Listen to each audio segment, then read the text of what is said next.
மதுரையில் பொதுக்குழு கூட்டம் கிட்டத்தட்ட ஒரு மாநாடு மாதிரி நடத்திட்டோம். எதிர்க்கட்சிகள் ஒரு தொய்வில் இருக்கிறாங்க.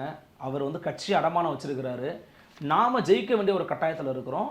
நம்ம 2026 இதே மாசத்துல தலைப்புச் செய்தியில் திராவிட மாடல் ஆட்சி மீண்டும் துவங்குகிறது அப்படின்னு சொல்லி ஒரு தலைப்புச் செய்தி வரணும். அதற்காக கேட்ரஸ் உழைக்கணும் அப்படின்னு பேசிட்டு இருக்கிறாரு முதலமைச்சர். ஒரு உத்வேகமான ஒரு பேச்சா பார்க்குறீங்களா?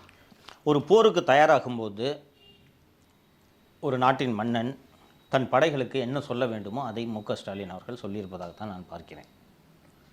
நேற்று ஒரு ஸ்பீச்சை பார்த்தேன். It has got all the ingredients. ஒரு தேர்தலை நோக்கிய ஒரு பயணத்தில், தேர்தலை ஒட்டி நடக்கக்கூடிய ஒரு பொது நிகழ்வில், கட்சி நிகழ்வில் என்னென்ன கூறுகள் ஒரு உரையில் இருக்க வேண்டுமோ அது அத்தனை கூறுகளும் அந்த உரையில் இருக்கின்றன. ஆனால் இது எந்த அளவுக்கு காடர்ஸ் கிட்ட ரீச் ஆகுது, பொதுமக்கள்கிட்ட ரீச் ஆகுது அப்படின்றத நம்ம பார்க்கணும். 90களில் இது போன்ற ஒரு உரை வீச்சு ஒரு கட்சி தலைவரால் நடத்தப்பட்டிருந்தால் அது நீண்ட நாட்களுக்கு விவாதிக்கப்பட்டிருக்கும். இப்படி பேசுனாங்க, அப்படி பேசுனாங்கன்ட்டு. இன்றைக்கி அந்த கட்சியினராலே இது பெரிதும் விவாதிக்கப்பட்டதா என்பது எனக்கு சந்தேகமாக உள்ளது. ஸோ அந்த பேச்சுகளினால் அல்லது உரைகளினால் மக்களை கவரும் காலகட்டத்தை நாம் கடந்து விட்டோம். சொசைட்டியும் மாறிடுச்சு அப்படின்ட்டு தான் நான் பார்க்கிறேன். பட் மிஸ்டர் ஸ்டாலினோட பேச்சில் தேவையான கூறுகள் எல்லாம் இருந்தன.